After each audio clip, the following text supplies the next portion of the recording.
Amables amigos, welcome back. We have returned again with another episode of the Club Lucha podcast. It's me, Foos, and today I'm joined by Float. Yo. We are missing Soups. He is on a bit of a hiatus. That's okay. He will return. He always has a place here on the Club Lucha podcast. But we have a pretty solid episode planned for today. There's been, if you've been living under a rock, if you're not super familiar, this past weekend, two major events from both of the top promotions. Yeah. Triple A's, Rey de Reyes, and CMLL's Homenaje a Dos Leyendas. A lot happened, and there's a lot to talk about, and, we're excited to talk about it. So, yeah. Yep. Jump into it. Which one do you want to do first? Triple A or CMLL? Let's talk about, let's talk about the negatives first, yeah. All right. Triple A. We can talk about a little bit more time. Yeah. So, just for the sake of the podcast, Flo was able to watch. You were able to watch most of it, right? Everything that was on TV. Basically, right? Yeah, everything that was on TV, because I think they're airing the actual the semifinal matches on YouTube later, and also on just regular TV. I think they're passing them on later. Wait, what do you mean? Like the qualifying matches? Those were not aired? Yeah, those were not aired. Only the title matches and the final of the tournament. So it's so weird. That's crazy. I mean, they're used to doing this. Like, I think Triple A always funny enough, they will the way they do their shows is some of it will air live as it's happening, but then maybe the first half instead of doing the first half and then the second half later, they'll do the first half taped and then the second half live, and then they'll show the tape part a week or two after. Yeah. Mm-hmm. So you already know the results. But so is it really worth that going and watching those four ways? I don't know. Maybe. It's negative spoilers. So because we already know who Rey de Reyes is. They showed it on the show. We already know who's in the final. Yeah. Yeah. But I was not able to watch the entire show. I did watch the main. I watched the main event. Alberto el Patron and Hijo del Vikingo. So I'll talk more about that when we get there. But I am interested to know what you thought about the rest of the show besides the main event. Walk me through it. Kind of tell me what happened, highs, lows. You don't have to get super detailed if you don't want to, but whatever you feel like talking about here.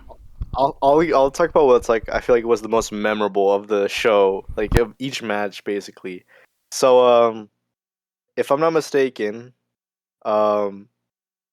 you remember how the Triple A tag titles were supposedly vacant, or they were going to be vacated, right?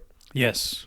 And then Jeff Jarrett then went on social media and he was like, "Whoa, we're not. Me and this special guest or whoever I'm bringing aren't going to let go of these titles so easily." And so whenever we went in, the first part that was airing of the actual TV portion that we got to see live, we got a Triple A World Tag Team title where it was Jeff Jarrett and with Sam Adonis. They had the Triple A tag titles and they were like, "No, we're not vacating them." Then El Ojo appears so La Nueva Generación Dinamita is, I guess, their placeholder team, or I guess they're officially in the actual faction now. But they were like, "Okay, we're gonna settle this between El Ojo and Jeff Jarrett and Sam Adonis." But then Latin Lovers music hits, and then he's like, hold on, no, I'm adding my own team. I'm adding my own good guys, because we need an actual team that will represent Triple A and what it stands for, or whatever. And then so he brings out both Pagano and Laredo Kid. I did see that, yeah. Yeah. The match itself was messy, but it was a fun messy. I saw there was some clips, fun moments. Did you saw the Sam Adonis clip? Oh my god, that was brutal. That looked like it hurt so bad. And I saw afterward he posted pictures of the injury, and I was like, oh my god. You know what's the funniest thing? That it was Sam Adonis that looked it was damn, it looked like he really injured himself. But Forastero's the one that ended up getting stretchered out. Yeah, what happened with Forastero? I saw he was injured, but I didn't see off what. I think something around his foot or something around his leg. But Sam Adonis landed very badly on it, somewhere on Forastero. Oof, almost said the forbidden name there. So okay, so they got injured on the same spot. It was during that Yeah. same. God Yes. Almighty! It looked like it hurt so bad. For anyone who hasn't seen it, it was like Sam Adonis was doing like a springboard moonsault, kind of Yeah. almost like an Yeah. acai moonsault. Mhm. Um, but it was one of those like rope walk, like he's holding somebody who's in the ring, Yeah. right? It was I, assisted. Yeah. it was like assisted. And he walks on the rope and then he does the moonsault off. But when he did the moonsault off, he got the height, but he didn't get the distance. So when he came down, his Just face just smashed that yeah. middle rope, It was painful to watch. and it could have been so much worse. Um, he seems fine, and I think he's even been joking about it like on social media. But God Almighty, it could have been a lot worse because if he didn't hit that middle Yeah. rope, he would have hit the apron, and that would have been way worse. Yeah. So So yeah, the rest of the match continues to happen. You know, it's pretty, like I said, fun but messy. And of course, the obvious person gets pinned, Laredo Kid. oh man, He can't catch a break. Pagano got hurt. Yeah, I think Pagano got hurt as well. I saw that. Um, Yeah, and I think the final person in the ring, because I'm pretty sure Jeff Jarrett also, well, didn't get injured, but I think he might have gotten hurt. The final person basically standing in the ring with 2 titles was Sanson with both tag titles. that's crazy. So That's yeah, crazy. that happened. So La Nueva Generación Dinamita are 2-time AAA tag team champions. Um, and I saw something interesting that happened the following day after um, some people saw a tag team from AAA challenging sort of La Nueva Generación Dinamita. So the Lion Brothers, the Colmillo de Yeah, Plata and yeah, Garra de yeah. Oro. Yeah, I love their Yeah, look. They have a great look. they were going back and forth a little bit on Instagram, saying like, "Hey, we want a shot at those tag titles." That's smart. And then Forastero was like, "Hey, whenever I'm back from being injured, I'm down. Let's do it." And I'm like, "Please." I'm just thinking, please let the Lion Bros win the tag titles. They would probably bring some actual prestige to the titles. As long as they get defended, because Yes. like many people predicted, Raj Desi and Satyam Singh were not able to ever defend the belts after winning them. Um, but this time, I mean, at least the titles are back on a full time AAA team. Exactly. One of the members is injured. The severity, I haven't seen anything about, so I don't know if he can. Yeah, me either. But Watch still, them get it vacated again. that would suck. But if they get it vacated again, they should run like a mini tag tournament. They should, like Laredo Kid and Pagano, and then the Money Machine, the Pag- Garra de Oro. I was gonna say Pagano's hurt, so let other kid. He'd have to Oh choose somebody yeah, else. it's fine. I He'll come feel back. I feel so bad for Pagano because every time he comes back, he gets hurt. Like Gets thrown off a forklift by Tejano Jr. Injured. Comes injured. back a few months later, he gets injured yet again. It sucks for him. But I mean, I think though honestly, that should probably tell him take more time off and Yeah, he let shouldn't it be just risking his body. let it heal all the way. Not only that, but then in between that, sometimes he's doing Zona 23 shows. Yeah. Probably not the smartest idea to be doing death matches in the junkyard No, I would not if as soon you're. as you come back. Yeah. But I did see pictures of Laredo Kid and Pagano. I like their gear. Yeah, I Um, like the Laredo's attire a lot. yeah, it looked really good. It looked really really good. So, God, I'll probably watch that. I'll probably watch the whole thing when they upload it to YouTube once it. Yeah, it should be up probably within the next a week or two, something like that. I think it actually gets put up tonight at 11. It Because might, who knows? yeah, If this it's like a premiere, then it's possible. tonight. I was looking earlier because I was looking for see if anybody put up the full event, and I think one guy did, but he did it like he took a video of his TV sitting on the couch from his phone. He didn't even zoom in on the TV all the way. Did he have a dog passing by every few minutes? I didn't see it. As soon as he had trouble focusing it on the TV too. So I was like, I can't watch this, man. The real way to watch Lucha Libre. Yeah. All right. What else happened? Tell me about. I saw there was. Oh wait, we have to talk about something that happened before a few matches earlier. Actually, in the second match, the Nula Parka. Oh yeah. What do you think about Um, that? What do you think about that? well, if we're going into rumors, it's supposedly Brazo de Oro Juniors is the new La Parca, Hmm. and I'm going to be honest, I don't really like the decision. Tell me why. I feel like I feel like Brazo de Oro Juniors talented enough to carve his name out as Brazo de Oro Jr. or craft out his legacy as Brazo de Oro Jr. instead of just being, oh, he's just another guy that was La Parca. Like I feel like he's better than that, you know. Like Yeah, sure, it'll bring some legitimacy to him, but I think it'd be better to, hey, let me carve out this character instead of, oh yeah, I was the third La Parca. yeah. I saw people saying that, and I saw like the counter argument to that being, well, Psycho Clown was Brazo de Plata Junior, and then he went to Psycho Clown, so maybe it'll work out too. But I definitely get what you're saying because I mean you've talked about Brazo de Oro Junior before, and Yeah, he had a really good showing at Triple Triple Mania. Mania I think it Tijuana. was, yeah, I think it was Tijuana. He looked really good there, and I mean he has a good look. I think Cubs fan. It was either Cubs fan or somebody online made like the connection that he kind of reminds them of like Soberano Jr. Like they have the same body type. Yeah, like slim, like muscular, but very like slimmer. Yeah, slim, like cut. Mm, Um, but yeah, I think the new Parca mask it looks good. It's different yeah, enough. Yeah, the costume, you I'm not. know, It's okay.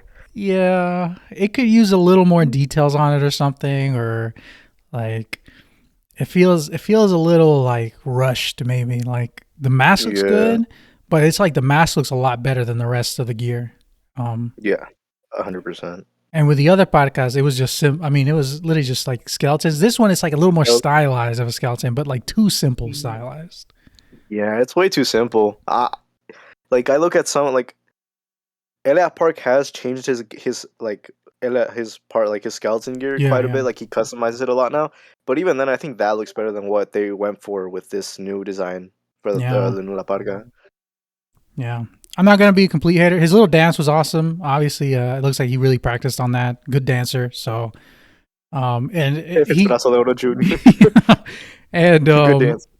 he does seem to like be capturing people's hearts and minds. So well, I'll give it, I'll give it some time. Let's see where they go with it. Let's see if they can make him.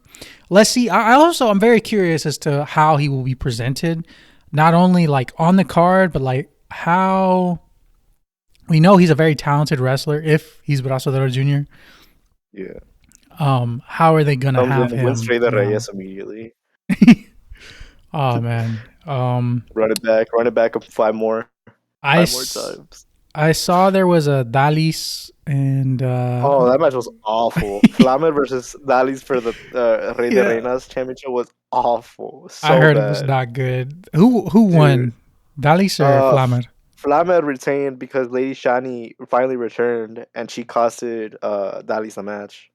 But the actual in-ring quality was just awful, and I don't even think it's Flamer's fault because I think she's a decent wrestler, but Dalis is just, you know, CML got rid of one curse and then just passed it on to Triple A. Oh man. Well, you know, that triple A. Well, good for Lady Shani for returning. I know she'd been out a hot minute.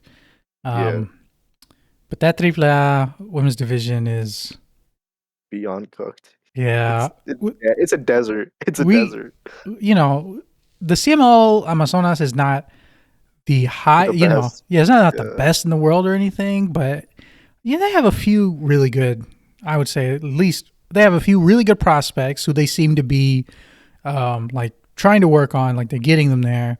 They have a Yeah, like few at the top. Stephone. Yeah. They have a few at the top, like Celxis and like trying to think of who else I could put on that slot. I like India Sue. She's not the best, Yeah. but I think she Yeah. has a solid spot. India Sue. Like I Um, guess the ones at the top for CML's women division would be like Soxies, maybe Yuvia. uh, Um, well, no, I don't mean like yeah, yeah, actual like yeah. in ring quality, but who they Hmm. place in the hierarchy. Like that's what I mean. Yeah. No, I get it. Um, I get it. Persephone, Catalina, Reina Isi seems to have been shifted down a little bit for some reason, which is weird. Yeah. And then it's like you're like kind of like mid is like Yeah, Dark Ira, Silueta, Scotty. Yeah, like Haruchita kind of. Mochita. I'd say Haruchita's like mid to upper level. Yeah, yeah. I think Because the Yuvia, I don't know why, but ever since she came back, Yuvia has been the more, I guess, shining star in CML's eyes. yeah, they super Yuya, bro. It's super Yuya, Horrible. um but yeah, like you said too, yeah, then like your Kira, your Skadi who are Scotty. like younger coming up, Yeah. Era, Olympia, Yep. Candela. And yeah, Candela's great. Yeah, She's a so very, very bright prospect. there's like a plan. There's a plan in motion Yeah. there, right? When I look at Triple A's women's division, I have a lot harder time going beyond like, okay, they have Las Toxicas Yep. and they have Dalis and they have Lady And Shani. that they might have Reina Dorada Yeah, unless they I don't. forgot about her. Unless they forgot about her. It's like Um, they don't. I don't even know how many I wouldn't defenses be Flamet surprised. has. I would be surprised. Well, I mean, I wouldn't be surprised if they signed the woman that's carrying the Crash's women's world title right now. Her name is Skada. I haven't seen much of her in ring work, but they're doing like a storyline with Hmm. Flamet and Skada, so they might do something there. Sometimes they'll have Yulissa and Valentina. Yeah, yeah, but they They'll seem to show have up. like been shifted out. Really, yeah, Yeah, they're kind of like they don't show up as often, but they're kind of like the Tokyo Bad Boys, where they'll do like a couple appearances every few months. yeah, yeah. Interesting though. Interesting. But all right. What else on this three-player card? I'm trying to remember what it looked like. Then Did you watch the the? final. I was gonna Yeah, I watched say, the final. how was that? What break down what happened in that for me because when I looked at it on paper, I was betting the house on Hijo de Dr. Wagner Right? Jr. I don't. Here's my thinking into this. I was like, you know, I guess El Fiscal obviously got screwed over by La Parca. Yeah. I hate him for that because El Fiscal is my goat. What happened with Um, that? Like, how did that factor in? Because so basically, La Parca just did a plancha from the from the top of somewhere, and then El Fiscal and I think it was Belzegor never got back into the ring. no way. I'm serious. So they just stayed laid out there, and then Nino Hamburguesa and and who was it? Yeah, was it Takuma? Yeah, and Takuma. They went back to the ring, and then I'm pretty sure that's how Nino Hamburguesa won by pinning Takuma. Wow. Okay. Well, Yeah, dang, a loss for at El least by Fiscal the is a looks of win it. for Nino By the Burguesa. looks of it, it's crazy, dude. And I'll share my thoughts after I discuss what happened in the match. But the match was honestly it was okay-ish, I guess. I mean, Messias and Demete Azul were dominating for a good chunk until Niño Burguesa and Hijo de Dr. Wagner were like, okay, maybe we should team up. But then they start slapping each other. And it's like, nah, no alliances. And then just more normal action.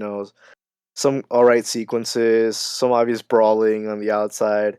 Then obviously the dysfunctions between Demete Azul and Messias. They're like, no, I want to win. No, I want to win. And, they're arguing on who gets the pin and stuff like that. And the finish it was like it felt so WWE-ish, like just so like silly. Where I forgot exactly how it went, but like someone I think like Hijo de Dr. Wagner Jr. got fouled or something like that, and then Messias got hit. Then Niño Hamburguesa, I think, also got affected by that, and then he hits a plancha because he fell on top of someone, and then pin 1, 2, 3. Niño Hamburguesa's Rey de Reyes. Wow. You know, Yeah, like so bad. I want to say my thoughts on this. Just based off who I wanted to win and like who won. I don't hate Nino Burguesa. I don't think he's like bad or anything, but I think that in a match, like you just signed Hijo de Dr. Wagner Jr., right? You made a really big deal about it. He's like super, like he's coming in flaming hot from Noah, right? He won their No, top yeah, belt. He was the longest reigning GHC national champion over there. Like, can't even beat Niño Hamburguesa. It's and the thing crazy. is, yeah, and it's like, and I get like he wasn't pinned, right? No, Wagner wasn't Macias pinned. Macias was pinned, or Yeah, Dime Tu yeah. Solo? I'm pretty sure it was Macias. I think yeah. Okay, so see, he's protected in the loss. Like I get it, he's protected in the loss, and then like, he doesn't come out worse for it. But like when Triple A signed him, like I imagine, all right, they're gonna put a rocket on him. Maybe he's not the guy who's gonna beat Alberto. Like obviously, maybe he's not gonna be like with Latin Lover yet. Yeah. But I thought, now to me, like I'm not saying it's over, right? I'm not saying, oh man, we're cooked as Wagner 3G fans, but it just gives you less confidence in them pushing him as strongly. yeah, and now it's almost like he has to play a really major part in overthrowing Alberto now. Yeah. The only reason I thought that like he probably wasn't winning because he signed only a 1-year contract. That was my reasoning, I think, yeah, or why I thought like he wasn't gonna win. If I thought anyone was gonna win, I was thinking like for sure it was gonna be either Fiscal or like Mesias. But then there was the shock of Niño Hamburguesa winning that second eliminatoria, and then he comes out on top in the final as well. And I'm like, are you kidding me? The problem that I have, like, I also don't hate Niño Hamburguesa, but I think the problem for me is that unless like they haven't really treated him as like such a serious competitor, like this push feels so out of nowhere. yeah. And the fact that like one of the last AAA shows almost ended up with him, well, at least not the very end, but like he ended up getting beaten down by El Ojo, and then like Alberto was like, moving his man titties up and down. God almighty. And yeah, like you're not he's not very convincing as a serious threat to El Ojo, like at all. And you're telling me that he's the winner of the tournament? Like that's my problem. And I'm like, you guys are giving him this great tournament probably just to lose to Alberto maybe in a mega campeonato opportunity later down the line, like a month or two? Like it seems so ridiculous to me. I get what you're saying completely, because it's like you're heating him up too fast, right? Like that it's almost like that people know, like they can't buy into the idea. Alberto. Yeah, they can't never buy into the idea that he's like slowly like he's gonna win it, right? Yeah. Like when you see a build up this fast, it's like, oh man, like he's cooked. He's the next guy to get cooked. And exactly. like you said, it always ends with El Ojo just beating the hell out of every person. Yep. So like all of your technicals look like dorks, and it's like, oh man, like we need like a technico to come out like and like stand tall fashion, look strong. Yeah. And that's one of the things that AAA is just horrible at doing. Like they're lacking in that horribly. Like maybe Hijo de Dr. Wagner Jr., but like I said, I don't have faith in them to do that. I really don't. Especially the fact that he only has 1 year on his contract. The thing is too, like he would be the perfect option at this point too, because like, okay, they've gone through like every technical. They've gone through. I think the only person that hasn't challenged as of now, which I doubt he's gonna challenge because he just got injured, which is Pagano.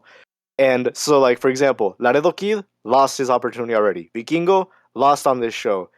Octagon Jr. lost on an indie show. Who else is left? You're gonna tell me Mr. Iguana's gonna challenge?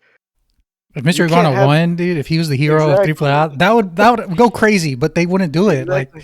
They couldn't. Like, what are you gonna do? Where are they gonna end it? Are you really telling me that a 50-something-year-old Latin lover is gonna be the end, like the person to dethrone a 40-something-year-old Alberto? You're not telling me, someone young like Vikingo regaining the championship, or Octagon Jr. getting his big moment, or Pagano finally winning the title. And I would say, maybe Psycho Clown. Yeah, but Psycho Clown is off in the European Indies right now. He's doing everything but wrestling in AAA. Not only that, but it seems he's out of the door. He has like 1 foot out of the door, and then he's like, "Oh, hi guys, I still exist. I'll wrestle on like 1 show per month." Yeah. No, you're right. Like you're right. That's a solid analysis, because like, and like I can't even say El Fiscal should be the one to beat Alberto because he's busy with Abismo Negro Jr. and Los Vipers. He can't do anything. Yeah. Like the Rudos are always on top, and it's like, I get it. Like you're building heat, and that's how that works, right? You're building heat so that finally when your hero comes through, like the people will pop. But God almighty, we've been building heat. Like AAA never stops building heat. Yeah, they've been building up heat for like over what 2 years now. We can't ever like the payoff. It just feels like it's never coming, and it's like And I don't feel that they're gonna be like, you know what, Hijo de October Wagner Jr. He should be the guy. Nope, I just feel, oh look, he's gonna be another one of Alberto's defenders that just gets beaten down by El Ojo. That's what I feel. I just hope that he continues to look good, and you know, I can only hope that he's the one to do it, but we will have to see. And I'm really like I'm so curious now as to how Triple Mania is going to look, like who is going to challenge him and who's going to win it at Triple Mania. Because like you said, it can be with the support of Latin, but I don't think it can be Latin if like you want to move forward from this, you know? Yeah, it shouldn't be Latin in my opinion, because then where do you go after 50-something-year-old Latin lover wins? What? You put it back on Alberto, or you give it to a young face in a random event? No. Yeah. What? Like at this point, the best option for them would probably be to bring in some indie talent, or what? Are they gonna build up the new La Parca to be the person to take Alberto down, and they're gonna make us wait another year? That would be crazy. And the thing is, too, yeah, they would wait too long. If they want to build that new La Parca, like he has to start doing it like now. Soon, now. Like you want him to be like, maybe he gets beat down a few times, but like he has to get some wins, and then you have to believe that he's like he can do it. And I mean, the old La Parca, he did save AAA against like Cibernetico, right? Yeah. At that, I don't remember which Triple Mania it was. Maybe 13. I don't remember. I don't remember the number, but it's like really memorable because like, and honestly, AAA has kind of had like this like the Rudos are like almost too strong problem. Like they have a lot because in that Triple Mania, like La Parca won, but he barely won. He was getting beat the entire match. Like he was getting beat post to post. And then he gets the roll up on Cibernetico at the end, and Cibernetico has a mask. And then also on the aside of that was the one where Antonio Peña was on the motorcycle, and they chased out that ambulance. And I think the Televisa guy was there too, like the mass Televisa. I don't know, we'll see how it goes, but like you said, they need to find someone, and their choices are running low. Yeah. Way too low.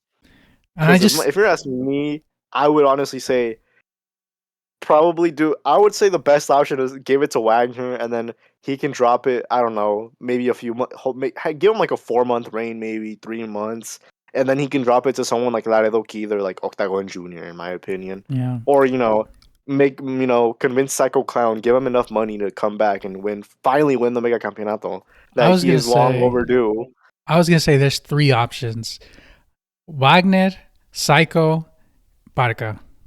And all 3 of them feel so unlikely. Oh my God. They all seem so far away. And the end point feels like so, like you said, so far away. Like it's so far off in the distance that we can't even see it. Yeah, because it's just like they're treading water. This Alberto reign keeps going, and he's like this dastardly heel, and like a lot of times people will be like, well, you just don't understand what they're going for. We understand what they're going for here, but it's just like, how long? Why? How long can we like? Why do we have to wait so long? Please stop. This is not a good reign. It makes me appreciate so much like when they'll do shorter feuds that last 3 or 4 weeks, Yeah, 100%. Like I'm so over this overstretching or over just making them way too long. These rivalries constantly in AAA. I'm done and sick of them. Yeah. The only one that I think is like even decent is Fiscal versus Abismo Negro Jr. And that's because I can actually see that one paying off at some point in this year or later. I met Fiscal. He is so big, dude. He is a lot bigger than I thought he was. I can tell. He looks freaking huge in his videos. He was massive. And he did a plancha from the top rope to the outside of the ring on Abismo Negro Jr. Holy moly, dude. Like, he's huge. Like, I think with more time in the ring, I do think he'll probably work out. Yeah. just based on size and like he's solid. Huge. Like he's got it. Yeah, he's solid in the ring right now, but he can definitely be better. Yeah, he'll get there. I'm not worried about him really. And also, just wherever this Abismo Negro Jr. stuff with him and El Fiscal goes, hopefully in Apuestas. Yeah, I hope they do it. I hope they do it. They do them both well. Yeah, I'm sure they'll do well. I think the problem with that feud is that it kind of feels like such of its own alternate thing because it doesn't really overlap with El Ojo too much. And for example, if they do finally culminate this feud at Triple Mania, it's kind of like, okay, well, where does he go? Where does he go now? Because unless Alberto loses, it's like, I mean, he could be another challenger, but at the same time, I really doubt they would give Fiscal a title shot, or give him a championship that soon after a mask win. Yeah, I don't know. It's like I don't know. It's just with Triple I, it's always just wait and see, and then you just wait forever, and you don't ever really see. But I did, like I said, I did watch the main event with Alberto. And were y'all watching it in VC? You're watching it in VC? Well, I was watching it from the live stream. I'm not gonna say where, but there was a live stream that I watched it from. I imagine that was a lot more fun than just watching it alone, because there were moments where I was like, "Oh, that was pretty nice." Like when the thing that I will compliment this match on, where like you were mentioning earlier, it was like a bloodline rules match with all the run-ins. There was like, I think I counted, it was like 7 run-ins, if I'm not mistaken. Literally, like God Almighty, Vikingo's dad just getting beat up, bro. Yo, they took off his belt. It took them so long to take off his belt. He hit he hit somebody with the belt, and the person just kind of like no-sold it. It turned around. Yes. It might have been Messias, yeah. Like he hits Messias with the belt. Messias just turns around and punches him and knocks him down. I was like, damn. But like, there was a lot of run-ins. I will say, some of the run-ins were pretty cool. Laredo Kid, he did some. I think he did a tope that just looked brutal. Those 2 topes that he did were awesome. They look great.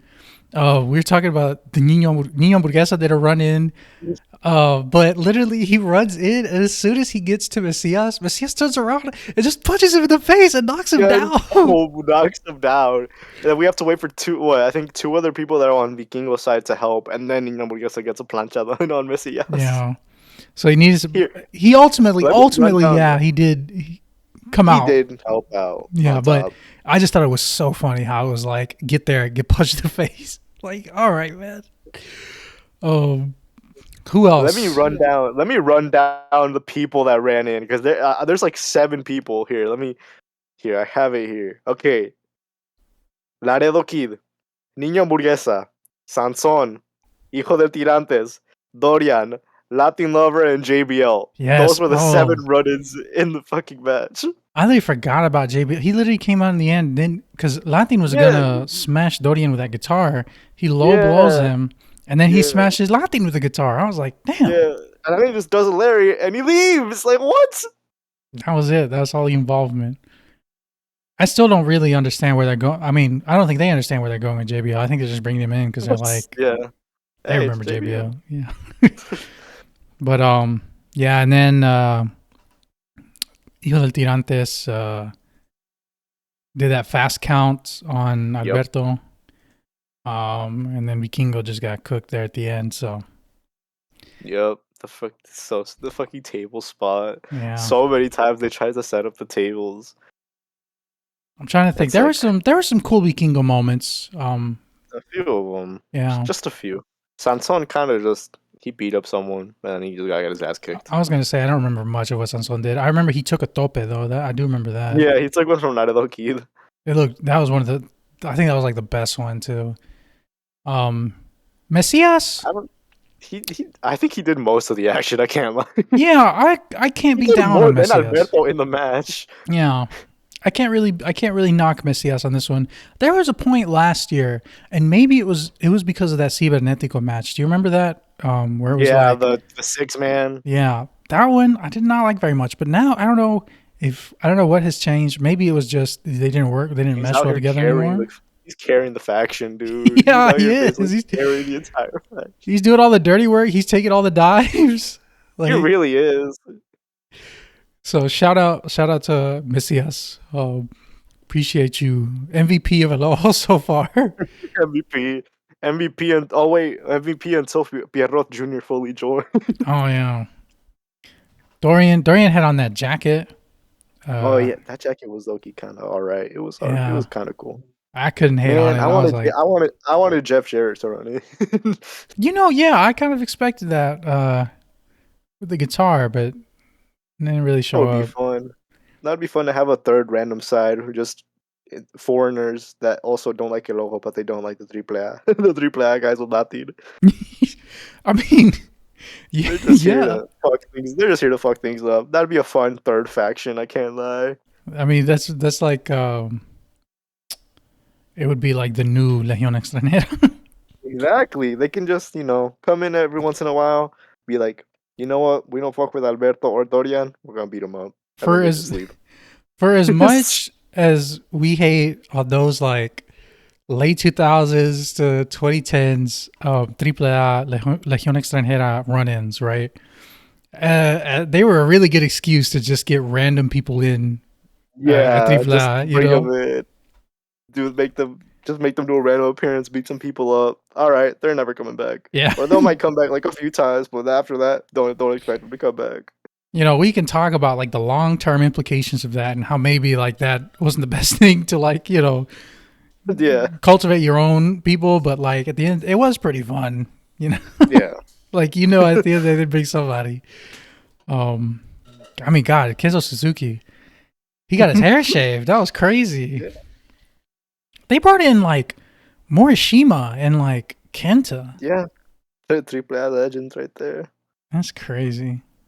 It was a good concept, but it just can't last forever. And I guess they did it a lot. Like they did it a lot. Not executed in the best fashion.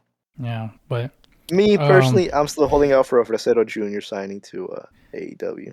I mean, not AEW. Hey, you heard it here. You heard it here first. You heard it here. Flo has called for Fresero Jr. to AEW. That's crazy. Hey man, I didn't mean that. I was thinking of a company that started with A, but it clearly was a AAA moment. Man. So what's the next big AAA show? Actually, Rey de Reyes is done. Rey de Reyes. No, because isn't Verano de Escándalo usually like in August? Yeah. They might have another one in between. I think their next show is I think it might be like a show at the Megaplex or that one place that Eloki holds the title at. The show center? Yeah, the show center. It might be that. That might be a big show or considered enough to be a big show, or maybe something between Verano de Escándalo and Rey de Reyes. Yeah. We'll see. I mean, Then I think don't ask us who's next. I was going to say, ask us who is the next challenger. I think it's way too late. They're definitely not doing the 3 AAAs this year because we're way too late in the year. They have not announced. Yeah, I'm glad they're not doing that either because I don't think anybody wants 3 Triple Manias anymore.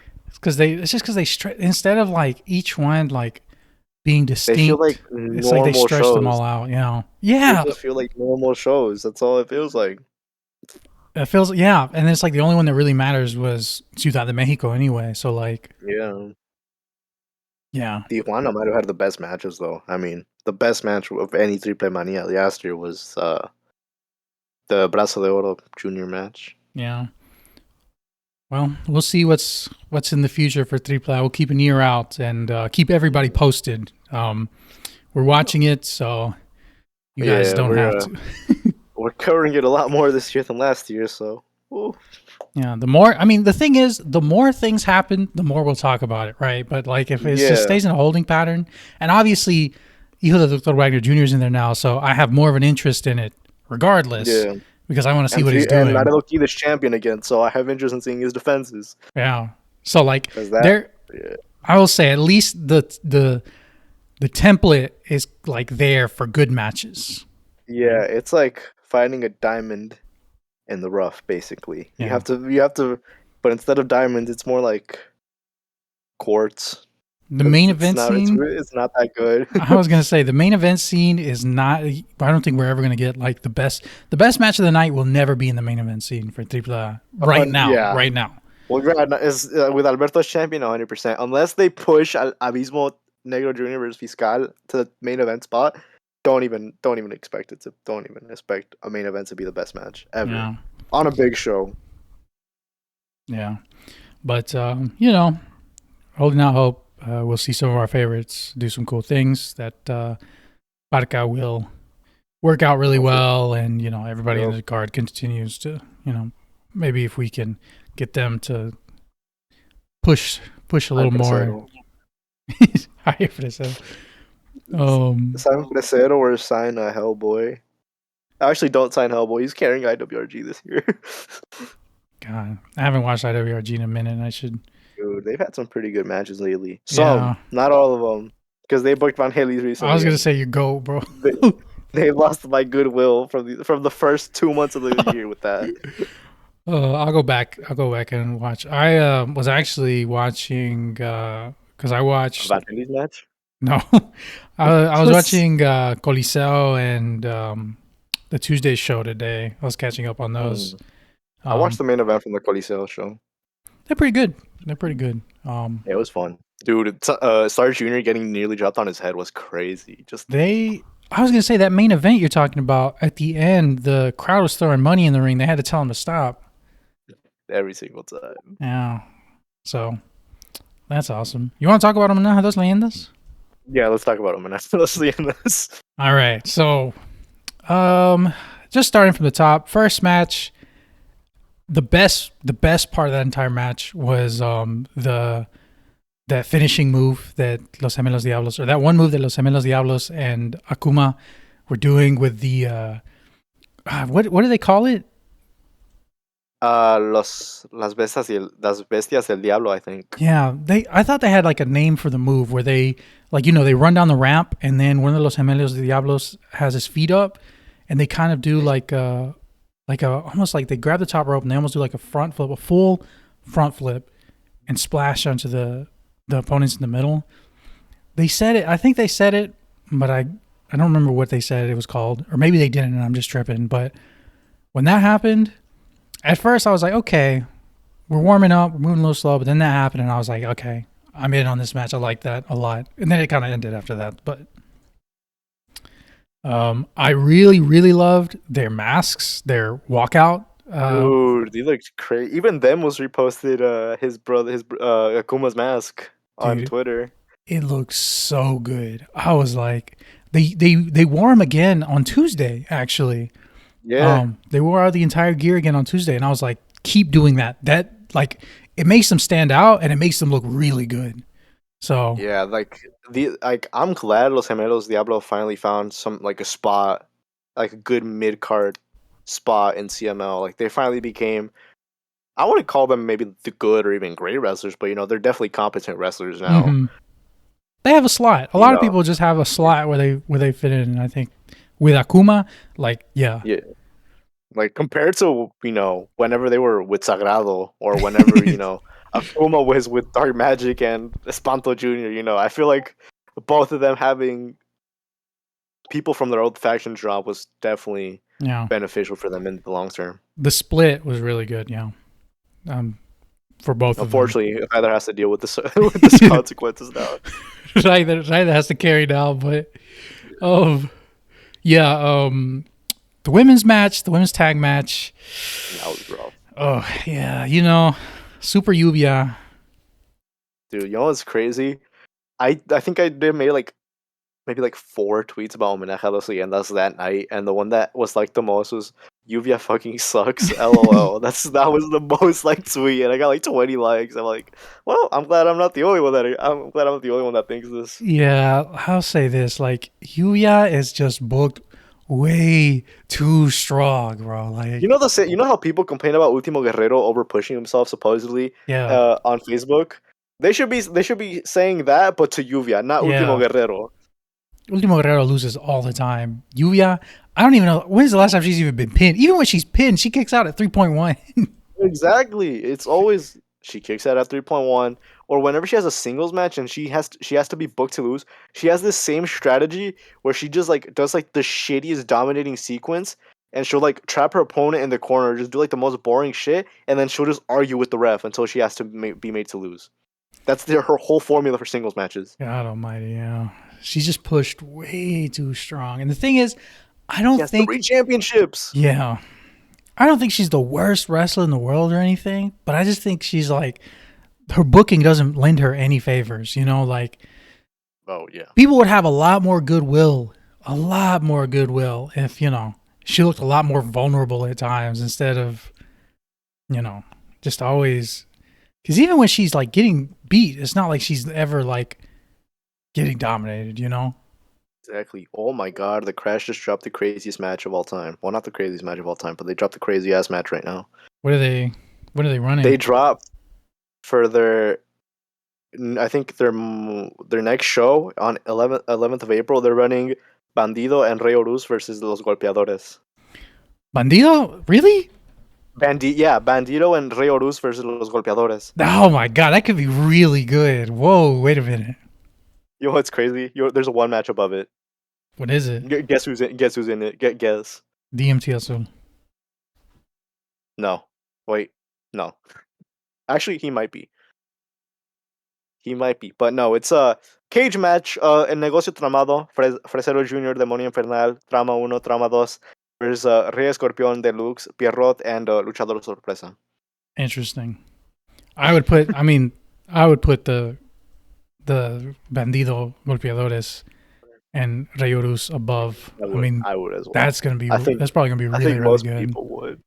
Hey, look, Bandido. If you like what you see, bro, Los Golpeadores, you know.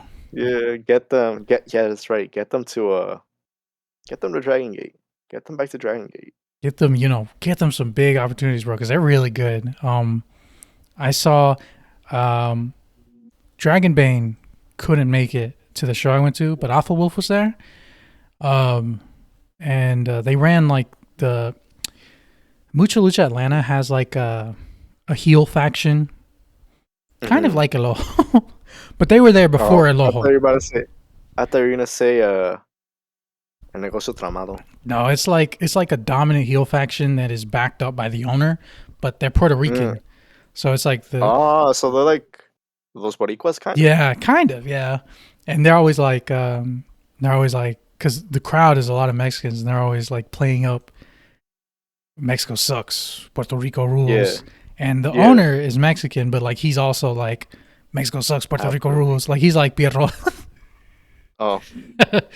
But they were beating Alpha Wolf to pieces, bro. Like they had to get him a replacement tag team partner who was also Puerto Rican, and like did he also beat? Yeah, he turned on him. He turned on him at the end because he wanted to use a chair to beat the other Puerto Ricans, but then Alpha Wolf was like, "No, we can't. Let's not do that." But then he just hit Alpha Wolf with it instead, and they all just beat him down. So. Poor guy. Yeah, I wish Dragon Bane was there. He said next time they come, he's bringing Dragon Bane. So I was like, okay, I want to see them both because they're pretty awesome. But the women's match. What was after that? Titan Templario. Awesome. Was it? Oh yeah, it was. I forgot. Yeah, they didn't run that many matches. Yeah, like I would say the first two matches weren't the greatest. I think the first match was kind of decent, but the second match, I'm gonna be honest, I thought it was pretty bad. But then it went up. Quality went way up. Quality went up like crazy because, yeah, like you said, those next four were just all heat. Templario Titan, back to back. Yeah, match Relampago as well. So only 10 minutes, but I thought they did really good with the time they had. They got a lot in. They did. It was a good match. I hope one day, or not maybe this year, but further down the line, just do it at a Fantastica Mania or something like that. Titan in singles matches is so good, bro. He steps up like every single time. He really does, yeah. Like he steps up every single time, and I kind of hope he gets like something big later this year. Maybe for Fantastica Mania, I hope he gets something. Hopefully Mexico or like Yeah. I don't know, just somewhere further down the line. Give him a bigger match. Give him more title defenses, man. He always Yeah. shows out with title defenses. I mean, I don't even think I have to go through the list of his title defenses. Capitan Suicida, great match. Soberano Jr. at the anniversary, I think it was 87th, or yeah, I think it was 87th or 88th aniversario. One of my favorite matches of all time. Um, Against Fugaz, he's even had great matches, Yeah, I which mean, is last year against Villano Llano Tercero Tercero Jr. Jr. Yeah. Exactly. Didn't even Máscara? No, did Máscara Dorada challenge him? No, yeah, he did Um, because the Noche de Campeones, right? Or was that 2 years ago? that was 2 years ago, but that was really 2 good years too. ago. Yeah. Yeah, Noche de Campeones. You see, like whenever you put Titan in a singles match, he will show out. Hell, even so, the New Japan Strong Show matches against Zack Sabre Jr. Great match. Like Yeah. he He's got does. it. Titan is a different beast whenever it comes to singles matches. Hell, He's definitely got it. he and Magia Blanca had a great match on a Sunday night or Sunday show that not many people saw, but it was really good. Yeah. So Titan definitely beast mode. After that, the tag title defense, Volador Jr. Bro, and that was Azúcar. crazy. I could I not saw believe the low rating on Cage Match, dude, and it pissed me off. as a I low saw that rating. it wasn't super low, but I saw it was like at 7.17. I was like, what the hell is wrong with these people? Dude, I thought it was And I think so I've just good. gotten to the point. I think I've just gotten to the point where I'm like, Cage Match doesn't understand Los Hermanos Chavez like at all. I think that's the whole thing. They Yeah. just don't understand Los Hermanos Chavez. I thought that match was so good. Like, I thought that For Volador. all the Volador doubters, I was for all gonna the Volador say Junior doubters, dude. he did exactly what he needed to. Rocky looked honestly every time Rocky Romero comes to CMLL, he always does good. He's always one of the best performers of the night, you know? And like to me, I'm just like, God almighty, like you deserve it, man. Like he really does deserve it. Because I know he works in all these backstage roles. And then on AEW, he's getting cooked all the time. Yep. ROH, he's getting cooked. But when he comes to CMLL, he's such a beast, bro. And I'm just like, I wish you guys could do the same presentation for him in America, like the way he is, but like I think just because they see him already in a certain way over there, or maybe he just has no interest in doing that over there. But I just think he's so good. Like God almighty. He always puts on a great performance. He's always very convincing, and even though sometimes his Spanish is not perfect, like Oh yeah. dude, when he grabs that mic sometimes it cracks me up, bro, because I'm just like, he is so good at this. Like, even without perfect Spanish, he's so good at this because he can still get across. He can still elicit the feeling that he wants from the crowd, you know? Exactly. But the finish, I had never seen that work before in my life. I was not expecting that. I thought they were gonna run it back this Friday. Yeah. But I was like, okay, we're gonna get it next Friday. I'm fine with that. Hermanos Chavez get V22. Keeps amounting their defenses, so I'm fine with that. Nope, they actually go for a fourth fall. Thank you, Santos Escobar's dad. Yes. Oh my God. Look, when that happened, like I was like, when because they did the double destroyer spot on the ramp. Yeah. Look, for everybody who complains about double destroyers, here's what you should know about this spot. It literally ended the match, right? Yeah, Completely logical. This was like I even said I'm fine with this because I was pretty sure that like either they're gonna get counted out or something else is gonna happen that's like clearly just gonna end the match it's gonna make the ending a little more impactful. Exactly. So like people always love to say, "Oh, they just got up and kept doing moves." They did not just keep. They did not do that. They did not just get up and keep doing moves. This ended the match, right? Double count out. A little deflating, right? At that point, I was like, "Oh, I was like, that was really good," but I wish the ending was different. Like I was ready to go like match of the year candidate, right? I was too. And then I thought it was still a great match though. I got deflated, and then the officials came out on the mic. Yes, and they started talking, and I was like, okay, yeah, let's get on with it. Let's go to the next match. You're not gonna give it to me. And then they were like, El Fantasma has said that una caída más, and they actually do it. They actually did it, and I was like, I have never seen this before, because una caída más, right? is one of the best. It's one of the most popular. Because you Like, get fooled by it every single time Mystico. yeah, Every time Mystico does look, it. Mystico will do it every single time. Like, if he gets cheated or like the match is kind of short. Like if they rip a mask, like they win in two because of like cheating or something like that, he's like, "No, let's do one more fall, like right here, right now." And it never happens. No, it never happens.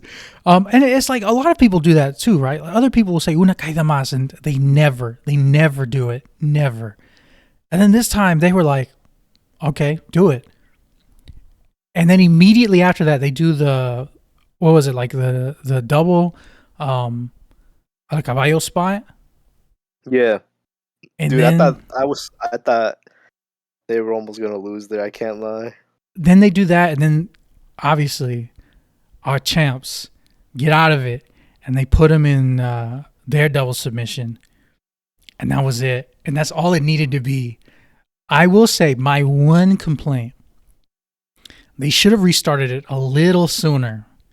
Yeah, because I wanted it to go a little bit longer. Yeah, but on the other hand, it would have been a little less convincing to me if they had like immediately restarted, because I was like, oh, they planned that. But this, like, it was probably booked like this, right? They probably did have a plan to do this. And the thing is, I can't be certain though, because it's like, was that on the fly? Was it always booked like this? Was it on the fly and maybe that's why it took too long, or like whatever it was. It worked for me and I really liked it. Big fan of that. Yeah, I thought, I was like, wow. Like, that's insane. Because like I said, I wasn't expecting it, like, at all. I was, okay, we're getting it next Friday. But then, Santos Escobar's dad said, no, we're doing it right now. Fantasma, my goat, bro. I'm trying to think of the equivalent for this, what it would be for somebody who doesn't watch CMLL and only watches, like, American wrestling, like... Okay, so, like, imagine Cody Rhodes gets cheated out, right, at Mania. Imagine Cody Rhodes and John Cena, they're brawling in the crowd, and supposedly it's normal rules, but there's like 100 people interfering, okay? And they're fighting in the crowd, and finally the referee stops being stupid and he actually does his job and counts them out to 10. And let's say that Cody Rhodes did a destroyer that knocked out both he and John Cena on the outside. And then I don't know, Triple H or whoever's in charge, what's his name? Adam Pearce, something like that. Adam Pearce comes out and he's like, hey, we're not ending the match like this. We're adding another fall. That's how it would be like. It's like all the WWE fans out there. It's like they broke a norm that they never break, right? Like they broke a norm that just never happens. Like, I don't know. Like, I guess one of the things, maybe like, it's like when they tease a spot and then they just never do it. But like people are always like, yeah, oh, they're going to do it. But then they never do it. And then they do it. And it's like, oh my God. Yo, it's like, what the hell? And it just makes the pop even bigger. Yeah, it was awesome. I loved it. After this, another great match, Místico and Máscara Dorada against Commander and Hologram. Bro, they were cooking my goat that night. Crazy. They were cooking your goat like crazy, bro. You had... I was on defense mode, bro. I was like, oh my God.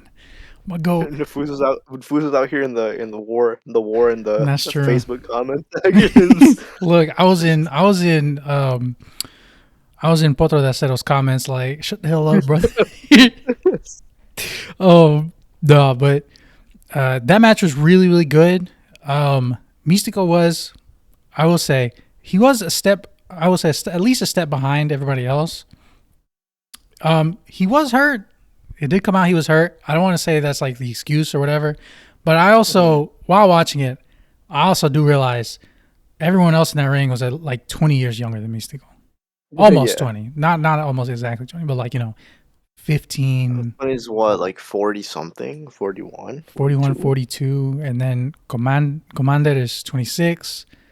Hologram is 20, like 24, 35. I want to say. Yeah, and then Máscara Dorada is like 23, 22. Yeah, 23, 20, something like that. So, but because Hologram's age shows up. My bad. I will say though, 26. 26. He's 26. Yeah.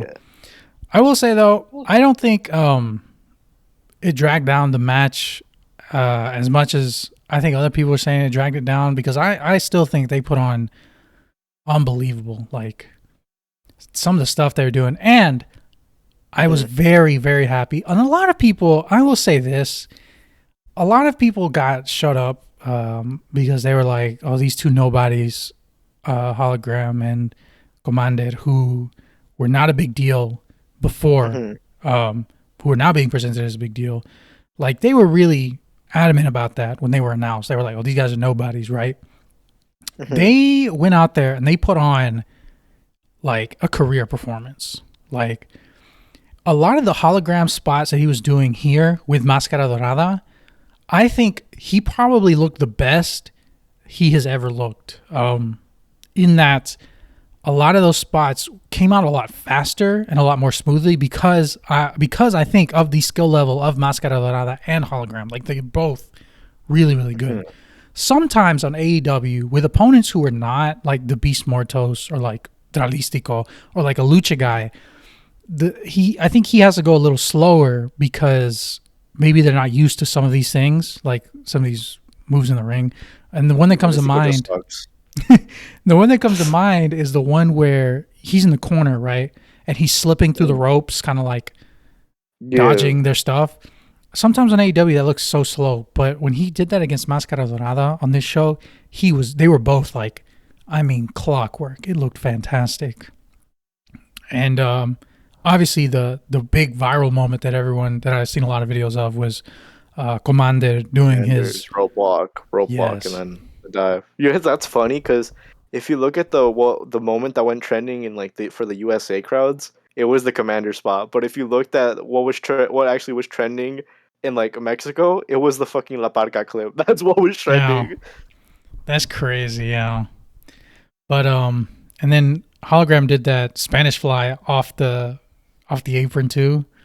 And he finally got pinned. Yeah, that double pin. I'm not mad about it either, honestly. Double pin. I am. He should have gotten La Mística. No, bro. He should have got that shooting star press. Just to show CML superiority. Just show Tony Khan what's up. Místico should show up on ROH and be like, Commander. He just squashes him. Yeah. Plancha, Mística, done. 1, 2, 3, it's over. Nah, but and then Místico and Jericho run it back. No, please, God. Never again. Yeah, I like that a lot. And then Commander and honestly, I think Commander and Hologram, they have together. They have pretty high ceiling together, honestly, because a lot of people are getting behind them now. They look good here in CMLL. They looked good on the Sunday. I haven't watched it. The Sunday collision that aired against Mortos and I haven't watched it because I'm not putting myself through a Dralistico match. People have been saying, look, I've seen this take, agree or disagree. I don't particularly agree or disagree either way. But I just thought it's funny that I've seen it. I saw people saying that they were like, don't look now, but Dralistico has been looking better than Dragon Lee. And I was like, ooh, I don't know if I would say that. There's a difference. Dralistico all he does is indie moves. Dragon Lee is kind of, yeah, he's kind of he can't do a lot of the stuff that he used to be able to. Not because of age or anything, but because he's kind of restricted. It's like the only reason he's not better is because he's like basically like frozen. He's frozen and he's like limited to a lot of the stuff that he can do. So you can't really blame Dragon Lee too much on that one. They got him on a damn Grande Americano Chad Gable. Oh god, we'll talk about that soon. I don't even want to think about it, but we'll briefly talk about it. We'll talk about the even bigger news. I was gonna say I want to clarify what my thoughts are on it later because we hate it. Yeah, there's specific reasons why I hate it, we'll talk about it. But the main event, the Lucha de Apuestas, I thought it was really solid. Again, I thought Valiente was losing again, and I think that was the Yeah. the quote, like the smart fan, kind of like, oh, Yeah. Valiente's losing. Sentiment. The Yeah. CML math added up for Valiente to lose it, right?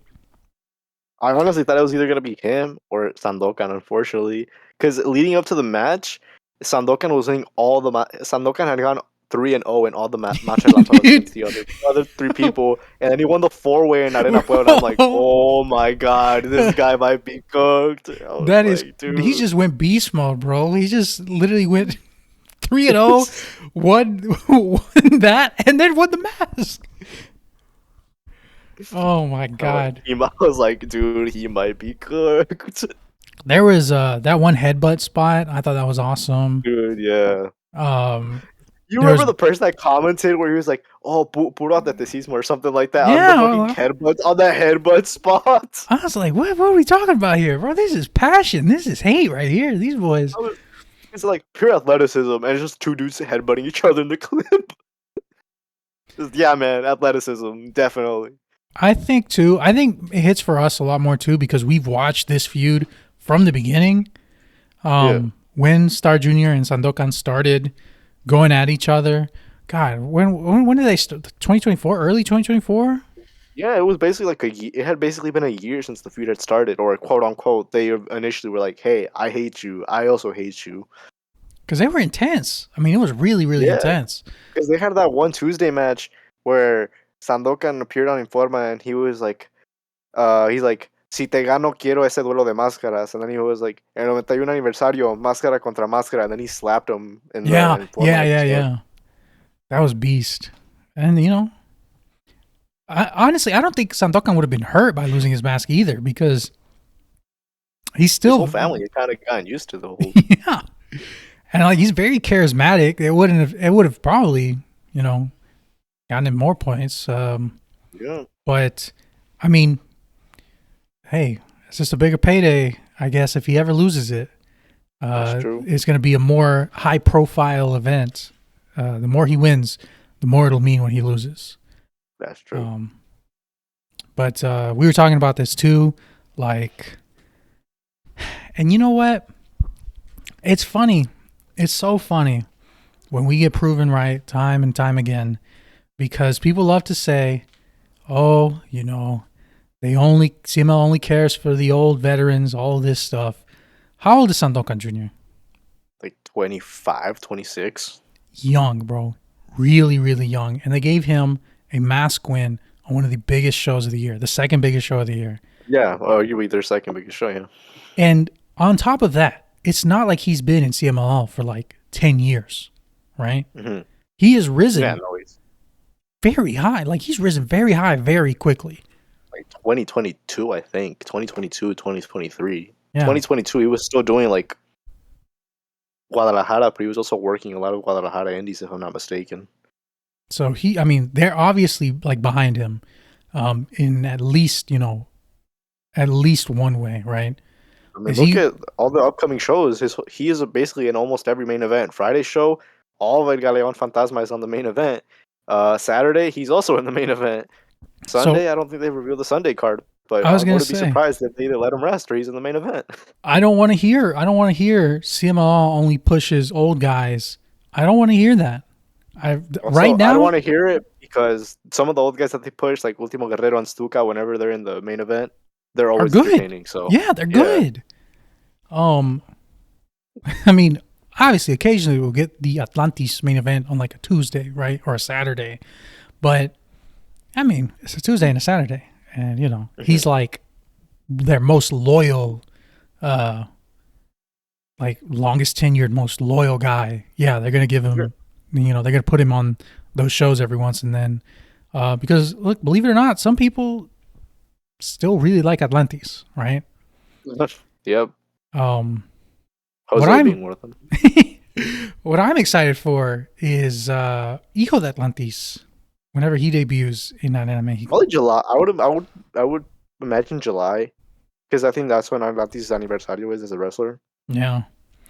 God, do you remember that Atlantis 40th aniversario show like 2 years ago? Really good show. Yeah, that was a really good show. That was awesome. That's the I was one almost where debating going live. I was almost debating, but it had been. I think I didn't have enough. it had Los Dulce Atrapasueños against. Yeah, La Ola Negra. The That one was Rico Meta catching up again. awesome. God, that was awesome. And then Metalik was on that show. Oh yeah. Yeah. And then they had that great Hermanos Chavez versus Guerreros Tabuneros tag title match. Yep. God. Good stuff. Good stuff. It Wow. was That was a great show. 2 years. That's, I mean, a year and a half at this point, but like, it'll be Crazy. 2 years in July. In July, yeah. Insane. But And yeah. the actual singles match was, I liked it. I really enjoyed it. I know In some terms, people were complaining. It was underwhelming. I really enjoyed it, man. I don't know. which singles match? The Sandokan versus Thor Jr. No, yeah. Oh, I loved it. God, I was going crazy. But Once I I'm realized, saying some people were like, oh, it was kind of underwhelming. Like, for me, once I realized that it was Sandokan and Star Jr. that were left, I was like, this rules. Like, I was locked in, bro. Like, yeah. I was popping on everything. I was over at my friend's house, too. Like, before this, I threw some carne asada on the grill, bro. Literally, I just threw the meat on the grill and some tortillas de maíz. Mm-hmm. And I had one aguacate. And I would that's literally all we ate. Like, nothing else. No other vegetables, no other sides, nothing like that, bro. Just straight. We didn't even chop up the meat, bro. We just would just grab a tortilla and just rip off a piece of meat. That's how it's done, bro. I was ecstatic the whole night because I was like, wow, this is the perfect way to watch CMLL. But yeah, like you said, I liked it. Overall, I thought it was a really strong show. Yeah. One match, like you said, that wasn't really quite up to the level of everything else, but it didn't completely kill my enjoyment for the show or anything. I didn't want to turn the whole thing off. Especially they rebounded immediately and stayed on a hot streak for the rest of the show. Yeah. So I think from top to bottom, maybe my favorite show of the year. Maybe. Yeah, there might maybe for me too, but I think the Lucha Meme show with Wisin El Perro was also really fun. So that's one of my favorite shows of the year so far. Yeah. It was good though. Shout out Wisin. Shout out Wisin, bro. Everybody's favorite dog wrestler. He's gonna make it soon. They're gonna bring him to I don't know where, but he'll blow up. They're gonna bring him to AAA. He's gonna beat Alberto. He's gonna be on GCW. No, don't bring that curse about it. I remember someone was like, "Man, I can't wait to see him in Joey Janela's Spring Break, whatever the hell the show is called." I was like, "Why would you wish that evil upon Weezy, man? Why?" That's nice. What's funny is that the clip that Mando tweeted reached like basically it kind of went viral. Yeah. Cheetan went on into the replies and was like, "Hey, I'm Cheetan, whatever, Japanese fairy mascot or whatever." It's like, I want to play in a match with Wisin and Cheetan. And I'm like, dear God, someone's gonna make it happen later. Yeah, someone go on ahead and ship that suit over. Go ahead, Cheetan versus Wisin El Perro. Once in a lifetime. That's bigger. It'll probably be Listen, better. It would be. It's better. It's bigger than John Cena versus Cody. That would be way bigger than John Cena versus Cody Rhodes. I'm trying to think what else. What other shows? I don't really. I mean, I like the WWE stuff. Oh yeah. So yeah, for other people who don't really watch WWE, I wasn't watching live, but obviously it hit my timeline like a lot. Yeah, I hit my timeline on Twitter. Because I hadn't really been on Twitter, and then I saw what they do. I'm like, oh my God, of course. And so they're debuting Chad Gable under a mask with a name, I think it's El Grande Americano, right? And they ran this vignette where they were like, all the greats of Lucha Libre. And it's like El Santo, Blue Demon, Mil Máscaras. And then it's like, but none were as great as El Grande Americano. And then they did some AI. They did AI art, which didn't look good at all. So Strike One looked like shit. Okay. That's one of my problems. I was like, this looks horrible, first off. Yeah. But I think where a lot of people are getting confused, because I got a lot of replies. I quote tweeted and I was like, this sucks badly. I didn't even say anything. I don't think I said anything too extreme beyond, I said, like, this sucks badly. Like, there's other, like, stars, like, you have other lucha stars who come from, like, really, like, you know, long lineages, third generation guys of, you know, of lucha libre families, like dynasties, right? Like Andrade, who is MIA right now, you know. He comes from a lucha family, right? Los Garza, both of them, right? Yeah. And then Dragon Lee, Santos Escobar, even Ray, right? Like, yeah. The problem isn't that, and you know, I said that, and a lot of people got really, really mad at me. A lot of WWE fans. I mean, some of them just jump right into slurs. Like, I can 100. I didn't even see the replies, but I can imagine. I muted as soon as it crossed a certain threshold. I was like, I'm not. I was like, and when you get there, it's you have two options: you mute or you delete.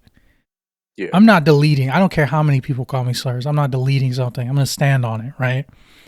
Didn't they announce him as fucking Gulf of America too? Yeah, that Gulf of America stuff, tone deaf. And a common reply that I got was like, oh, well, they're trying to make you mad. The whole point is like, it is ridiculous. So then when he loses, like, you know, whoever beats him, the luchador that beats him, like, will get like this feel good moment. Oh, they beat this guy who's like, you know, like that, right? Yeah.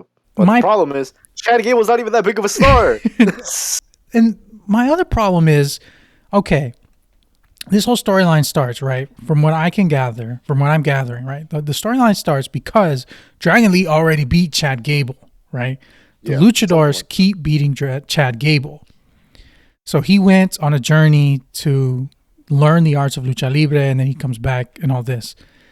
I don't have an issue with that, right? I have no issue with putting an existing star under a mask.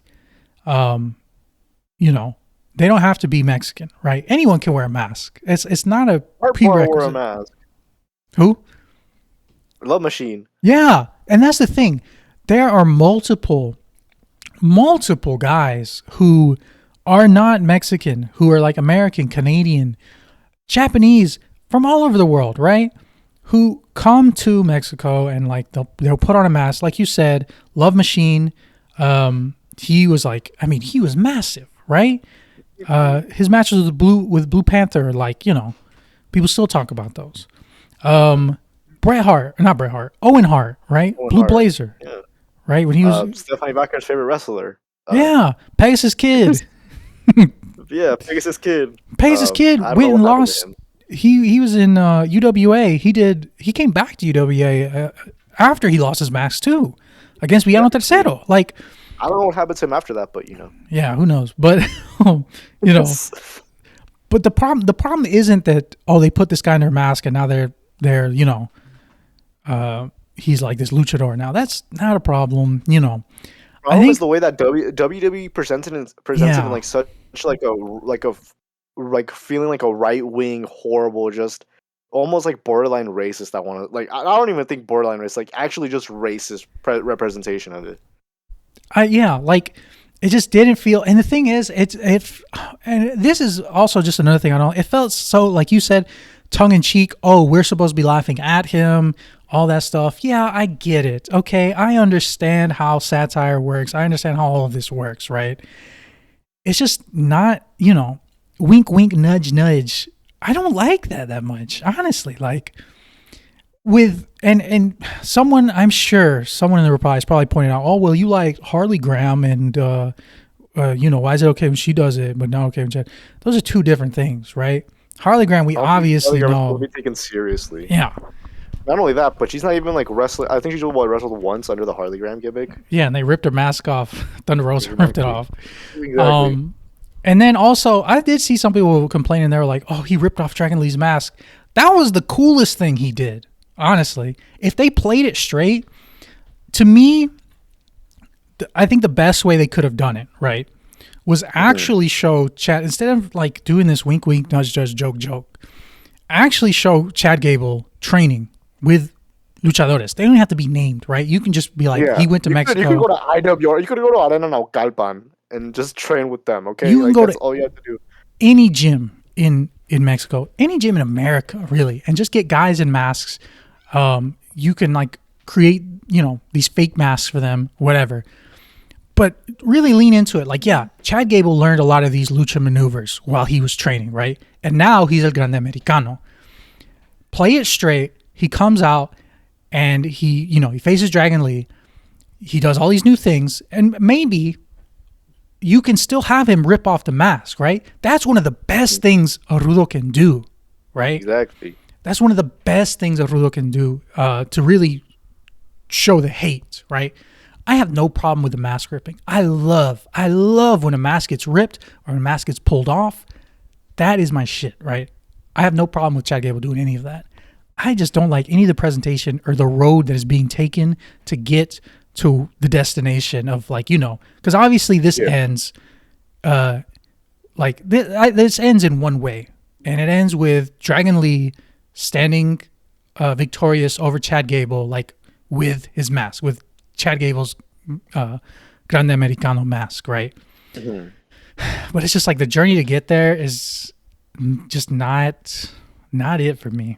I just don't like it. And another thing too, the first reaction a lot of people had to this was, oh, well, I'm Latino, I'm Mexican, and I'm not offended. I don't think it's bad. I think it's funny. I think it's good for you. That is really awesome. I'm talking about myself. I'm talking about me, my opinions and my thoughts, right? The same way they say, oh, well, you guys don't speak for me being offended. Well, you don't speak for me saying that it's, funny and good. It's not. I don't think it is. I think it sucks, but... Yeah, I can think it's shit. Yeah, like, you can... Okay, that's fine. There's always going to be somebody who's like, well, I'm X and I think it's good. That's really awesome for you. That's not me, though, so... I don't know. I don't, and the thing is, I'm already like muting the word. I'm blocking it. I just don't want to see anything about it. However it ends, whatever.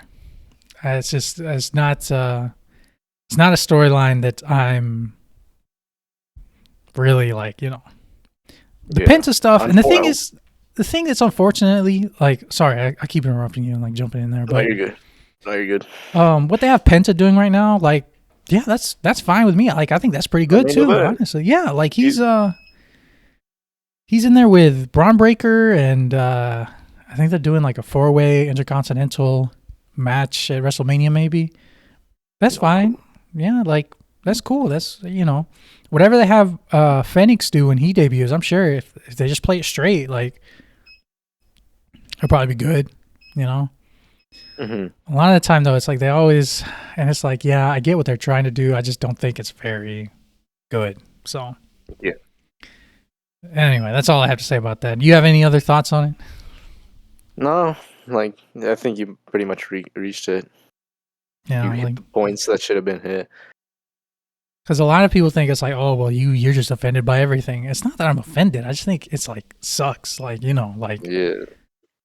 And they could do better. And honestly, it's kind of lazy and, like you said, borderline racist. That it's whatever. Anyways, unfortunately, moving on from these bad news, we have to move on to even worse news. This might be the final time we talk about it until he actually receives his sentence. Oh yeah. But everybody, that was speaking out of their ass like a few weeks ago, saying CML supporting Stephanie Becker's abuser.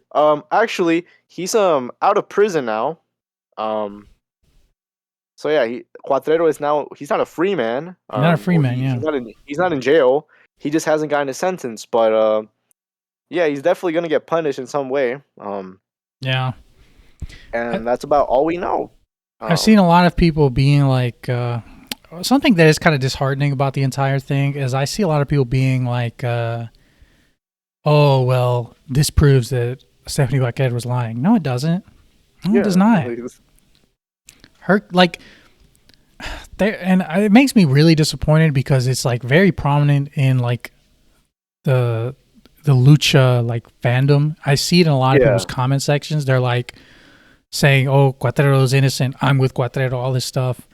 Keep that away from me, man. Like, we saw the pictures of what he did to her. Yeah. That shit's inexcusable, dog. Like, Yeah. Like it's not you can't apologize or be like, I stand with this person when there's those pictures are literal proof. yeah. You And know, what's crazy, I think the craziest part is that according to some reports, supposedly or rumors, Cuatrero was seen backstage at the actual Rey de Reyes show. yeah. That's crazy, dog. Like, maybe, like, I understand his family is there and all, he has a lot of friends there and stuff, but like, maybe you keep him away from your shows and like, you know, I don't know. And the worst part is they're probably gonna make him come back with some luchador sorpresa in some random match. I really hope that would be such a horrible move, but you know, like we were saying, the public's the sentiment is way too mixed for my liking on that entire thing. You know, I don't think he should. You know, once everything is settled and done, I am not rooting for him at all. Yeah, No, I'm not interested in seeing him at like continuing to wrestle. I'm good on that.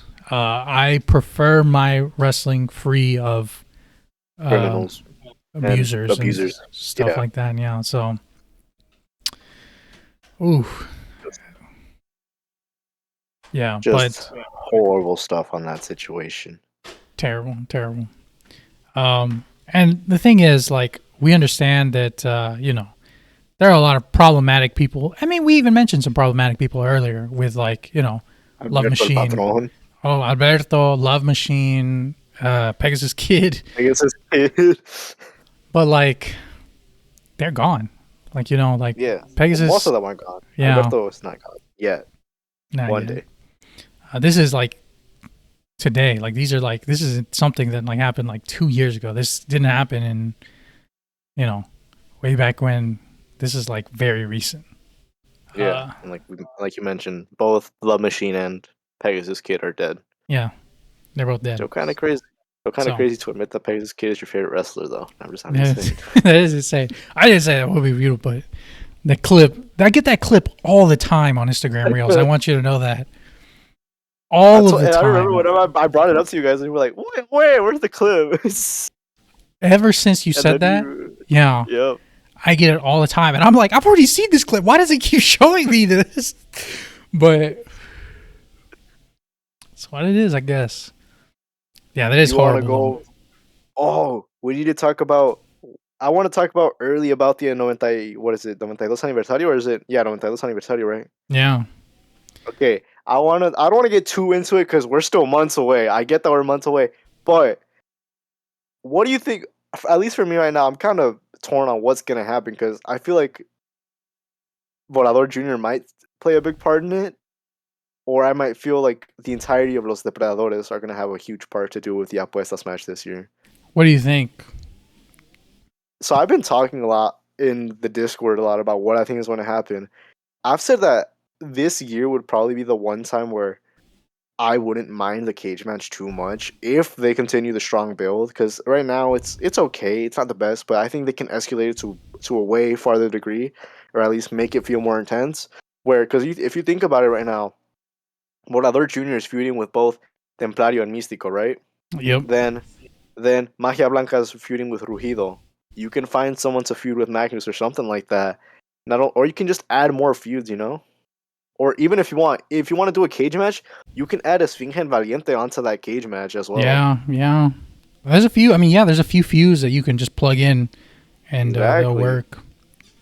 And I'm like, why not plug some other wrestlers in there as well? And I'm like, I wouldn't mind it if they're able to build it properly. Like I'm being serious. like I said, I don't hate the. It's been a while. I mean, it's been a while since they've done like a non-minis cage match. They did the minis one. What was that? January 1st, yeah. Yeah, last year. No, this year. Oh, This they year as did well. this one. Yeah. So I mean, yeah, they could do a like a main event. Well, not even they don't have to be main event guys, but like, you know what I'm saying. Like, the main card one. Yeah. With a bunch of guys. I don't hate them. I don't hate them that much. I know a lot of people don't like the cage match, the apuestas. Yeah, Okay. but yeah, I mean, I'm excited. I'm excited to see. Obviously, I think CML has learned their lesson too, in terms Dude, of like, they learned it the hard way yeah, last year, and everybody was like, "If we get it up with last cage match, we're so done." and Because that's what it kind of looked like that we were getting last year. yeah, and I'm talking too about like if they bring over guests from AEW, they're not going on last again. Yeah, I think they learned. Thanks to Chris Jericho. Oh, there's Yeah. another horrible person we mentioned. Oh boy. But Yeah. yeah, it's so weird to see what direction they're going because like most people I mentioned, Volador needs time off, man. He really needs the time off. Yeah. I love the guy, but go get surgery. I saw Go get the somebody. stem cells, man. I think maybe it was Rob Viper, talking Hmm. about an interview that Volador Senior, Remo Hmm. Banda, Oh yeah, he that he was did. spewing a bunch of bullshit. Yeah, he was talking about Volador Junior's knees are cooked or something like that. Yeah, he was like, yeah, he says Volador's knees are like done for. And then he was saying something like CML should use his other son. Uh, Oh yeah, like if they ever brought Volador Senior back in for like one final match, that it would have to be with Hijo del Volador. yeah, And what's crazy is that he also said like CML won't lend me Volador Junior for anything. Like even if I want to do some indie appearances, they won't let him team with me. that's crazy. I wonder why. Yeah, who knows? I don't even think it's bad politics. I think it's just CML being petty, maybe. I have no idea. Maybe, yeah, I have no clue. That's kind of crazy. Your own son, you're like, hey, Your son, own you want to son wrestle is this not weekend? allowed to. Nah, sorry. The office told me you can't. Boss told me. You know how crazy it would be if it was like Volador didn't want to do it. And he's like, nah, my boss said I can't do it. He's like, nah, I can't. Because he did have like a final match. Well, not a final match, but it was like a Ultima Lucha en Coacalco or something like that in a Lucha Meme show recently. Hmm. I think I remember that. Yeah. Um, That's crazy because it's clear that Volador Senior is hanging up the boots pretty soon, or supposedly pretty soon. I'm gonna be honest. I thought his boots were already hung up. Like, Yeah, me too. yeah. But I guess not. He still got it, I guess. I watched Uh, that documentary of his. I think yeah, it's on like the YouTube. 30-minute one. Yeah, the Yeah, 30-minute one. It was called Remo, I think. yeah. The art was awesome That on it. one was that one was good. Um, then what else? There's more lucha news. Oh yeah. Hijo del Santo. What happened with Dude, him? the way that he's been advertising his big show, where he's like, Oh, where he's like, the apuestas match, dude. The yeah, press conference that he held just for him to like not even announce the actual apuestas match the entire time, so he just wasted like an hour or something. yeah. And then Elia Park was like, I'm gonna And be that in it. part, yeah, and that part said he did. I don't even think he appeared in the like in a physical appearance. I think it was just a phone video, Yeah. Do you dude. think? Hijo del Santo is just I was gonna say, you think Misterioso's gonna lose it? maybe Misterioso. I feel like they're probably gonna add some other dude that's not like on the level, like maybe Hijo de Fishman or like Hijo de Dos Caras or something like that. Oh, damn. Caras, someone like that, Maybe someone that like somebody to eat the fall. yeah. Yeah, because the money that Fuerza Guerrera asked for his mass is now, I don't think it's worth it for Hijo del Santo to do it. And the ticket sales aren't doing very well for him to be able to pay Fuerza No, Guerrera that much. And we it all know makes Elia Park is not dropping his mask. it makes me sad, bro. Because I'm like, Hijo del Santo is one of the greatest of all time. The other day, like, I was watching all of those Felino, Hijo del Santo, like, I was watching as many of their matches as I could find, and there's like 3 singles matches up on YouTube where it's like 2 of Yeah. them, I believe, are for titles, and then, well, actually, I think all 3 of them are for titles, but one of them is in Monterrey, and then the other Mhm. 2 are in CMLL, like in, I think they're both in Arena Mexico, or maybe one might be in Coliseo. Anyways, the entire time I'm watching this, I'm like, God, Hijo del Santo is like top 10 all time. Like that should be in everybody. He should be in everybody's top 10 all time, just based on Mhm. like how good he was, like all the shit he was doing. And now I'm like, I don't want to see him go out sad like this. Like I wish he was Yeah. going out in packed arenas, like Yeah. Instead of with having very difficult ticket sales. Yeah, like I wish he was going out, like, with Negro Casas, with El Felino, with Blue Panther, with, maybe even Mystico, because, like, he was Blue Demon Mystico's, Jr. yeah, Blue Demon, which apparently him and Blue Demon don't get along. So Yeah. they're not friends with each other. I wish, in a perfect world, like, he doesn't burn any, like, he never has any issues with the promotions. Like, everything is settled. Yeah. And, like, hell, they even send some of their guys to his shows to, like, Maybe as a he show doesn't of have a goodwill. falling out with Axel. Yeah. But the way it's going out, like, these shows are, like, anemic, bro. Like, there's good wrestlers on them, but there's also, like, You're a not lot gonna of find wrestlers good wrestling on him. yeah. Like, Lady Apache, I like Lady Apache, right? To me, she was one of the better luchadoras of, her time. And, but they, like, she's in there with, like, Hija de Fuerza Guerrera. And, like, Hija de Fuerza Guerrera. I'm surprised we haven't seen Pirata Morgan. Actually, have we seen him on I don't even want. I haven't even checked, but he might have been. Pirata Morgan. He sends in Morgana. Just sad to see. Man, it especially sucks. I think with Negro Casas that we're never gonna see them again in ring. yeah. You know what's crazy? I need to rewatch the Santito Heavy Metal matches, because I know they had a few matches together in AAA.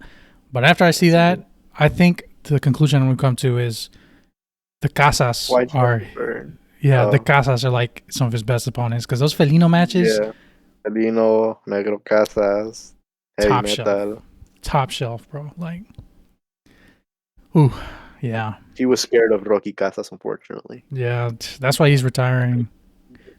He heard he's coming back, and he's like, damn, I guess I gotta retire now.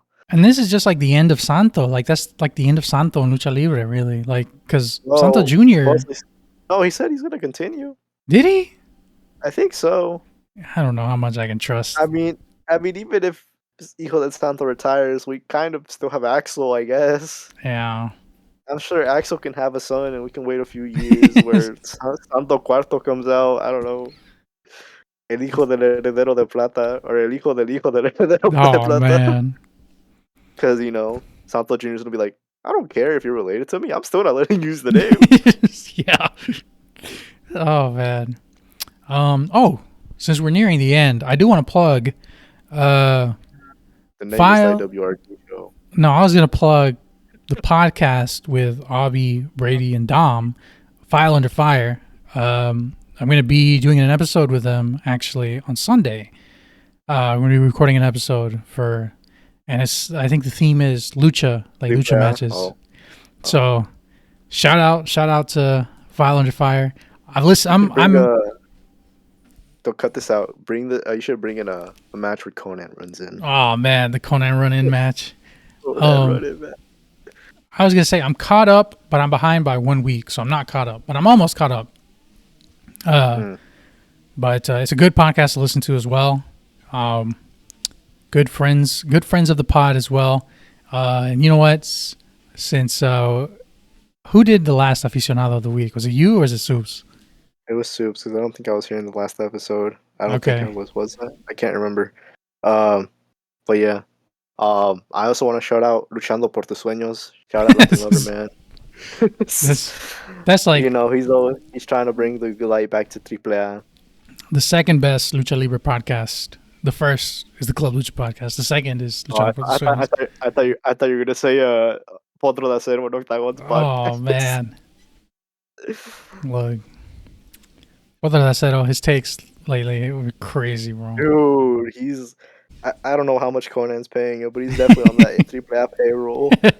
I saw a page. They were like, it was like a post from a couple of days ago, and they were like, now that both events have ended, which one was better, AAA or CMLL? And literally all the comments said CMLL. And I was like, I know what y'all were trying to do here. And then Planchitas and Potro were like, you see, las viudas del consejo, and then Planchitas was like, I don't know, guys. I think AAA put the better event on. And I'm like, I didn't even see him say that. We've known that you're on AAA's payroll, Planchitas. So So Dude, they're I don't trying to. know. I'm not trusting you. They're influencing public opinion. They're trying to. They're trying to Really. And push that it into one their page, what shit. the hell was that one other page that they're also just like constantly. They'll like every once in a while they'll be like, oh, las nuevas promesas de la lucha libre, and then it'll be some CML wrestlers, and like a few posts later, or like a few days later, they're just like, oh, CML is blah blah blah blah blah, and it's like super negative. Old. Oh, they just keep pushing the same guys. Yeah, Yeah, man. We're not watching that. We're apparently not. I'm watching the same thing because I just saw Sandokan. I just saw Sandokan Jr. win a mask in the exactly, second biggest show of the year. I don't know what they exactly. saw. Yeah, They and had dude, I gotta be alternate honest. vision. March was like probably I think the best month for Lucha so far this year. It was really I awesome. have I have a lot of matches that I put down on my thread on Twitter. Like I I'm even put a triple A match. I'm working on a. This is a little off topic as well, but I'll plug it here anyway. I'm working on a. I'm almost done. It was a lot more than I thought. I thought it was going to be done last Friday because I've been Oh yeah, working on this Dante since last. Cristiano Yes, video. bro, I've Yeah, been yeah, working on yeah. this since last Sunday, I think. Mm, I thought I could do it in a week, but literally, mhm. I'm watching. I'm trying to find every match Of the rivalry, or of the that's at rivalry. least Yeah, taped or that you can find somewhere. yeah. So I have starting in '98. There's one Hmm. match in '98 that I saw. Of course, it has to be available on YouTube and kind of Yeah. relevant as well. Luckily, some very kind person made a playlist on YouTube of all the matches in the rivalry. So I've been following I that. think that person was also the one that helped Joseph Montecillo. I think. Because I know Hmm. that Jose Montecillo also did like a sort of like a watch through of the Atlantis versus Viana Tercero rivalry, so it might be someone that they know. Ooh, whoever it was, thank you. Also, I've not seen that Joseph Montecillo video, so now I have to see it. I didn't even know he did it. So I now don't I'm know if it like, was oh, I don't know if it was an actual video, but I know that he did a watch through, right? He did like a oh, watch okay. through on like a live streams. I'm trying to. So like another element. You know what? I'll leave this part to a surprise, but I'm doing something else with it as well. Not just a video, but I'm gonna. If I need to put it together first before I make any promises. But the hard part is Mm, writing it all out. It's a lot of writing. mm. And I've also I got an observer sub because I went back and every week, like after I watch the match, I want to make Dave sure I'm Meltzer not. fan.